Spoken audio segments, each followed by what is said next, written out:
Okay, so the 1961 Freedom Rides. So as we know,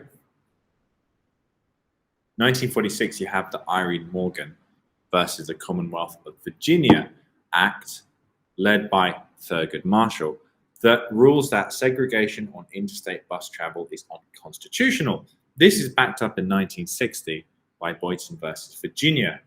However, as we've already seen, the Brown versus Board, just because the Supreme Court makes a ruling on something, it doesn't mean that that ruling is reflected in the rest of the United States. And the Congress of Racial Equality, led by James Farmer, think that this will be the time for the Freedom Riders.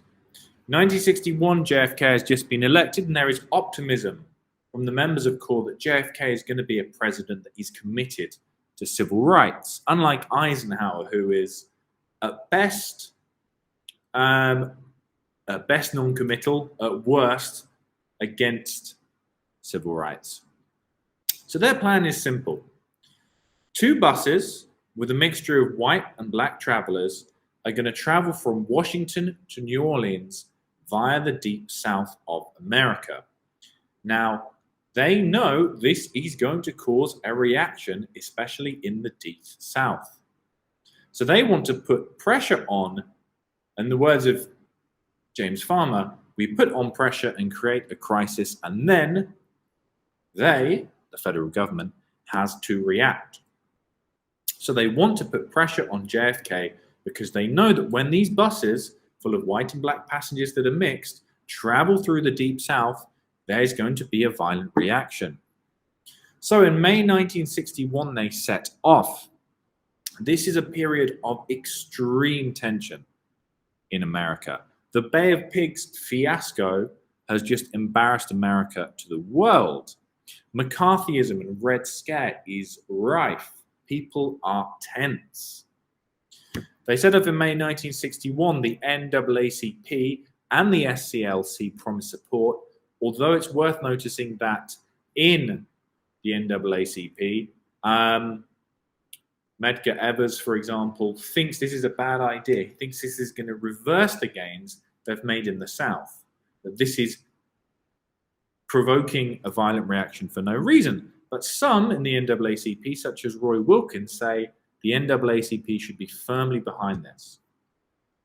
So their journey starts off. They are beaten in South Carolina. When they get to Georgia, Martin Luther King declines to attend. They get to Alabama. The first bus is firebombed. The second bus carries on, doesn't know about the fate of the first bus, is attacked in Birmingham. And the buses are damaged to the point, including the riders, that they have to continue the rest of their journey via plane, so they have to fly the last leg of their journey to New Orleans. And this is despite a bomb scare at the airport. And JFK is angry with the Freedom Riders for sort of provoking all of these problems for him. He's angry with the KKK, who have been behind the attacks in Alabama and Birmingham. He's angry at the local government for not controlling things. He's angry with local police for seemingly let the KKK attack the Freedom Riders uninterrupted. So the first Freedom Riders ended.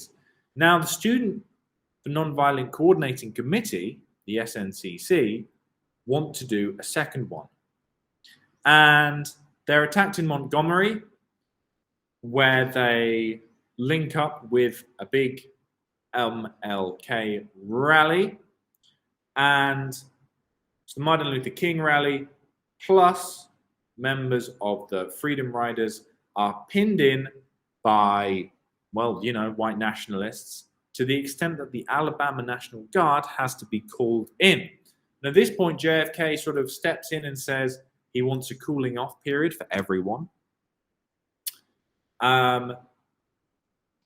Once the Freedom Riders' second trip begins to get going again, Martin Luther King is invited. Once again, he declines. And this loses him a lot of credit with the SNCC. And a lot of, this loses him a lot of credit in the civil rights organization himself. However, JFK has asked for an investigation into interstate travel.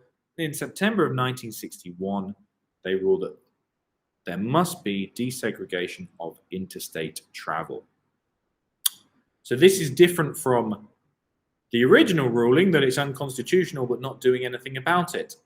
So do the freedom rides achieve their objectives?